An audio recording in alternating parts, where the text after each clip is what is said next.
Guys मैं आपसे बस ये की रिक्वेस्ट करना चाहता हूं कि बहुत मेहनत हम कर रहे हैं, तो प्लीज इस वीडियो को शेयर करो। अगर आप सभी लोगों ने इस वीडियो को शेयर किया ना, तो मैं आपको लेसन के अंदर पैराग्राफ से आंसर्स कैसे ढूंढते हैं वो भी मैं आपको सिखा दूंगा। और साथ में दोस्तों मैं आपको ये भी बता दूंगा कि किस तरह से आपको आपके आंसर्स को लिखना है, और बहुत आंसर राइटिंग किस तरह से होना चाहिए। मतलब बहुत सारी चीजें यार मेरे पास है, बस मुझे आपकी ओर से सपोर्ट नहीं दिखाई दे रहा है। प्लीज यार, प्लीज मैं रिक्वेस्ट कर रहा हूँ, इस वीडियो पे तो 1000 कमेंट कर दो प्लीज। अपने हर दोस्तों को शेयर करो, बोलो यार एक कमेंट करो। मैं आपको हर सब्जेक्ट में बहुत हेल्प करूंगा। चलो अब देखो, इसको भी देखो कितना सिंपल ट्रिक से मैं आपको याद करा रहा हूँ। अगर 1000 कमेंट करोगे ना, तो ये नोट्स फ्री कर दूंगा। चलो, ये नोट्स आपको मैं फ्री एप्लीकेशन पे फ्री दे दूंगा। अब देखो दोस्तों, मैं सबसे पहले ना यहाँ पे सबसे पहला क्वेश्चन ये याद करते हैं, डॉक्टर होमी बाबा। अब देखो बहुत सारे ऐसे बच्चे हैं ना जिनको, क्योंकि हमें पता होना चाहिए कि स्थूल वाचन में क्वेश्चन आंसर्स अपने को लिखने के लिए आने वाला है दोस्तों, तो ये आपको पता होना चाहिए।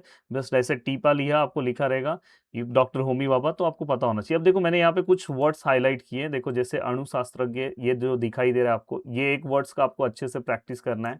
देन पाया, ये जो आपको यहाँ पे जो दूसरा वर्ड है, ये आपको यहाँ पे पाया, ये देखो यहाँ पे आपको दिखाई दे रहा है, ये वर्ड्स पे ऊपर आपका फोकस होना चाहिए। देन नाउ, ये देखो ये जो वर्ड्स हैं। और भाभा एटॉमिक रिसर्च सेंटर, दोस्तों अगर आपको बार्क के ऊपर भी अगर शॉर्ट नोट आता है, टीपा लिया, तो आप यही सब आंसर्स में लिख सकते हो। अब देखो आप 3-4 बार ये चारों वर्ड्स का प्रैक्टिस करो।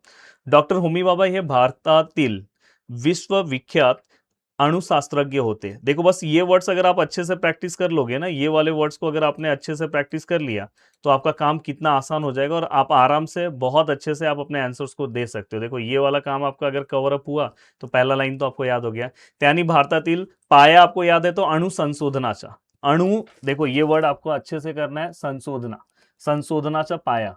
तो ये अब बस अगर आपने अच्छे से कवर किया, तो दूसरा लाइन भी आपको याद हो गया। तो तीसरा है दोस्तों, म्हणून त्यांचे नाव अणु संशोधन केंद्राला दिले आहे, इसीलिए उनके नाम पे अणु संशोधन केंद्र को दिया गया, इसलिए यहाँ पे बोला गया। म्हणजे बार्क मतलब, यहाँ पे देखो म्हणजे Bhabha atomic research centre. 4 line अपने आप हो गई, 4 पॉइंट आप अच्छे से लिख दिए तो हो गया आपको, क्योंकि आपको 3 मार्क्स का आता है, तो थोड़ा सा आपको और लिखना है। अब देखो 8वन, ये 8वन से रिलेटेड एक लाइन लिखो, लेखकांनी त्यांच्याबद्दल सांगितलेले एक 8वन आहे। जब लेखक ट्रेनिंग स्कूल ला शिकत असताना, जब लेखक ट्रेनिंग स्कूल में सीख रहे थे, तिथे होमी बाबा 3-4 वेळा आले। मुला मुलींनी त्यांना विचारले की आम्हाला आम्हा सर्वांना पुरेल इतके काम आहे का। मतलब वहां के जो बच्चे थे जो काम कर रहे थे, उन्होंने डॉक्टर होमी बाबा को बोला कि यहाँ पे इतना काम है क्या, जितना हम सभी लोग यहाँ पे हैं उतना काम यहाँ पे तो दिखाई नहीं दे रहा है। तेव्हा बाबा म्हणाले की तुम्ही चिंता करू नका, तुम्ही सर्वजण संशोधन करा, मतलब रिसर्च करते रहो, तुम्ही स्वतःच काम निर्माण करा। देखो ये लाइन सबसे ज्यादा इंपॉर्टेंट है, अगर आपको नहीं आ रहा तो कम से कम इतना लिखो, स्वतः मतलब खुद। काय काम करायचे हे तुम्ही स्वतःच ठरवा, मतलब तुम खुद डिसाइड करो कि तुम्हें क्या काम करना है। बॉस ने सांगितले तेवढेच काम करायचे ही प्रवृत्ति चुकीची आहे, मतलब अगर आपके बॉस ने जो बोला है बस उतना ही आपको करना है, ये गलत है। आप खुद से करो।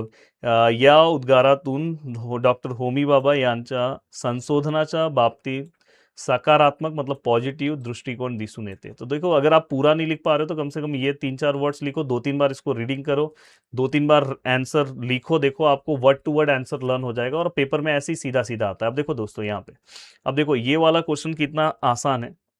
आधी केले मग सांगितले या युक्तीचा यथार्थ स्पष्ट करा। अब देखो यहाँ पे आधी केले मग सांगितले, मतलब पहले हमें खुद कोई भी चीज को, जैसे अगर देखो मैं आपको यहाँ पे गाइड कर रहा हूँ, तो पहले तो मुझे खुद, जब मैं स्टूडेंट था तो मुझे खुद अच्छा पढ़ाई करना चाहिए था, तो मैं आपको गाइड करूं तो अच्छी बात है। अगर मैं खुद पढ़ाई करते टाइम अच्छे से पढ़ाई नहीं किया हूं और मैं आपको बहुत बड़े बड़े ज्ञान दे रहा हूं, तो गलत है। इसलिए अगर आप मेरे बारे में पहले पता कर लो, इस गिरी ट्यूटोरियल प्लेटफॉर्म पे जितने भी टीचर्स हैं उनके बारे में पता कर लो। आप स्पेशली मेरे बारे में, आप मेरा नाम गूगल पे सर्च कर लो, राहुल दलसिंगार गिरी, आपको खुद पता चल जाएगा मेरे बारे में बहुत सारी चीज़ें, कि मैंने 10th में, भाई मैंने 10th में सबके सब सब्जेक्ट में टॉप किया। इस यही रीज़न है कि मैं बहुत सारी चीज़ों में बहुत, और ऑलरेडी इतने सालों से पढ़ा रहा हूँ, तो मुझे कितने सारे मैंने टॉपर्स बनाए हैं।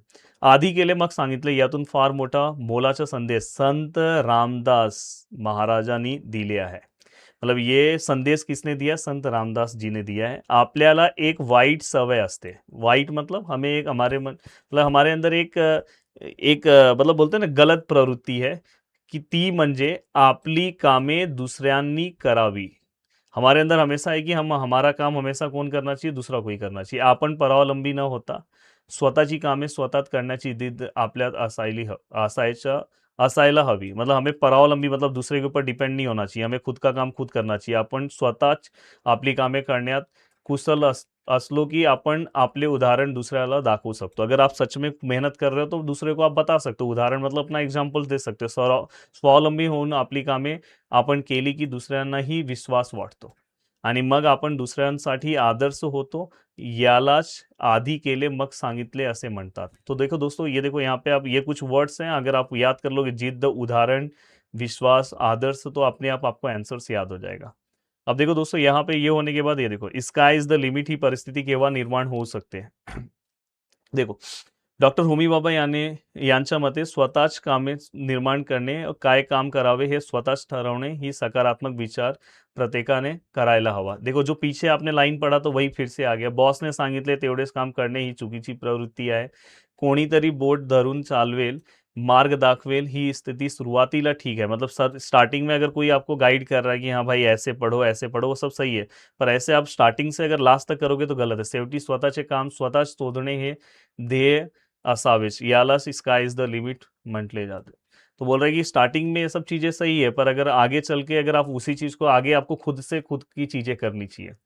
मेटलर्जिंग प्रक्रियेत काम न होने मागी कारणे. देखो जो मैंने आपको बोला था ना कि आठवन वाला जो पॉइंट है ना दोस्तों, ये देखो आठवन वाला वही यहाँ पे पॉइंट है.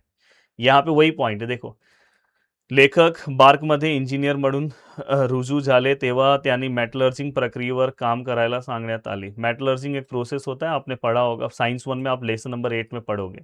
तिथे सगळी यंत्र सामग्री असली तरी कोणी वापरत नव्हते. मतलब सब यंत्र सामग्री रखा हुआ है पर कोई उसको यूज नहीं कर रहा है. इंजीनियरला वेल्डर, फॉर्मर, मतलब सब लोग बोल रहे हैं कि मुझे वेल्डर चाहिए, ये चाहिए. फॉर्मिंग एक प्रोसेस होता है, मतलब मुझे उनके नीचे लोग काम करने के लिए चाहिए. मतलब लोग बहाना ढूंढ रहे, परंतु आता कोणीही मदत किंवा मदतीला मिळणार नाही असे त्यांना सांगण्यात आले.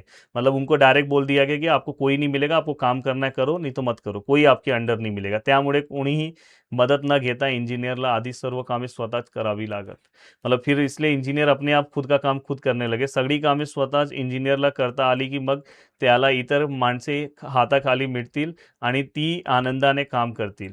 आपल्याला काम येत नसताना दुसऱ्यांना काम सांगणे योग्य नाही. मतलब अगर अपने को खुद नहीं आ रहा है और हम दूसरे को बता रहे तो ये सही नहीं है. प्रथम आपण काम करायचे मग इतरांना सांगायचे. हे ये घडत नसल्यामुळे मेटलर्जिंग प्रक्रियेचे काम होत नव्हते. मतलब हम कैसे इसलिए उसका काम अटका हुआ था कि लोग जिसको बोला जाए वो दूसरे के ऊपर डाल देता था. ये काम तो उनको करना है, आप कर दो. ये वाला काम तो ये अभी वेल्डर तो है ही नहीं, मैं कैसे करूँ, तो ये इसलिए.